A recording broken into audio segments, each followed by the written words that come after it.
à partir de demain, les enfants de la nation, nos enfants, vont reprendre le chemin de l'école pour cette rentrée 2016-2017. L'occasion pour moi de souhaiter à toute la famille éducative une bonne et heureuse année scolaire. Demain, Inch'Allah, lundi 5 septembre, c'est l'enseignement fondamental, les primaires et les collèges qui ouvrent ses portes. Et mercredi prochain, le 7 septembre, ce sera au tour de l'enseignement secondaire général et technique, soit plus de 130 000 élèves et 4 000 enseignants qui sont concernés.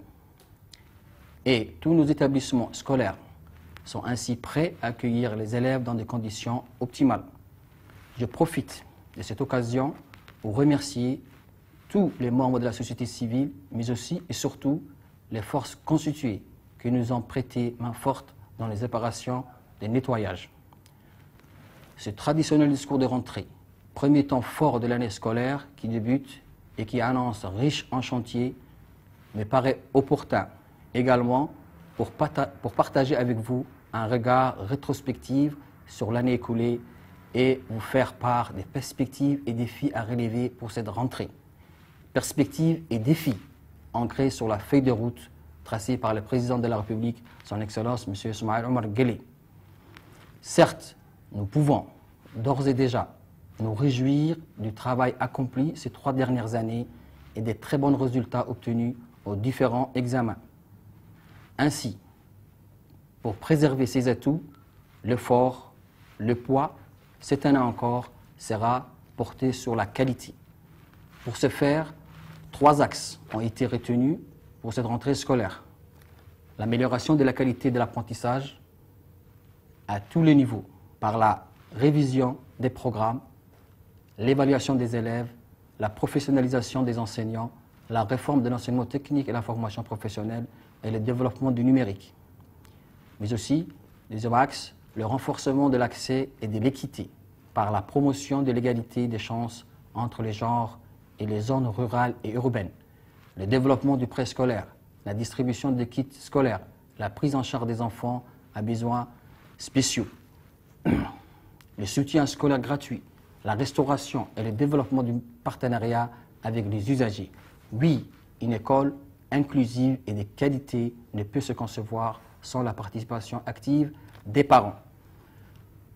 Enfin, l'axe sur la gestion axée sur le résultat par les pilotages, axé sur les performances, l'évaluation et la reddition des comptes.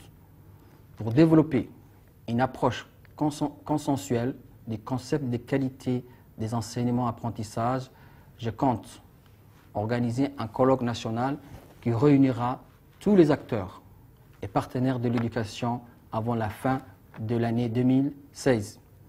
Voici donc les priorités définies pour faire de l'école le lieu de l'exigence et de l'ambition pour la réussite de tous les élèves.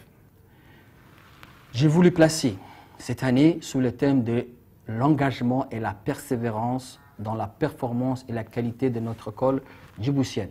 Ce thème a été choisi pour mettre en synergie toutes les compétences et les bonnes volontés au service de nos élèves. Afin de gagner ces challenges, l'implication de tous les acteurs du système est indispensable. Préparer l'avenir avec l'ensemble de la communauté éducative dans les familles, c'est agir dans l'intérêt de tous et de chacun pour ne laisser personne au bord du chemin.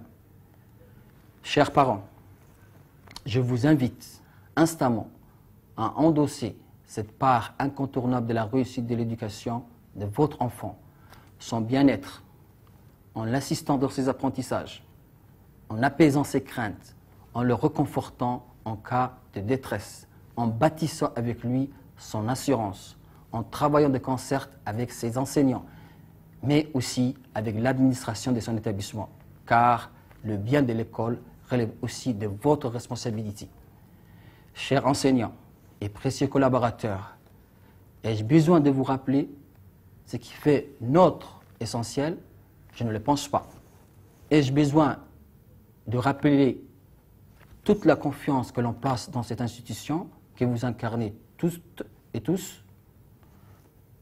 Notre mission, éduquer, constitue le levier indispensable dans la construction de notre société et revêt de ce fait une importance, une valeur qu'aucun ne peut nier. L'école est le ciment, car elle doit consolider son statut de lieu d'émancipation, de lieu d'apprentissage et de partage des valeurs de la République. Je sais pouvoir compter sur l'engagement de chacun pour concrétiser ses ambitions et je sais que vous vous attellerez à cette mission dont vous avez toujours su le faire. Chers élèves, votre réussite ne peut se faire sans vous, malgré vous. Le président de la République, son Excellence M. Ismaïl Omar Guelleh, a souligné à maintes reprises son engagement en faveur de l'école et son souhait de la placer au premier rang des priorités de l'État. C'est dire quel atout capital vous êtes et quelle responsabilité pèse sur vos épaules. Pas moins que notre avenir à tous. C'est pourquoi il est normal d'attendre de vous le maximum d'investissement, du travail acharné, un sérieux, une assiduité et une régularité exemplaires. Je vous souhaite encore une fois une bonne rentrée. Vive l'école djiboutienne, vive le président de la République, vive la République de Djibouti.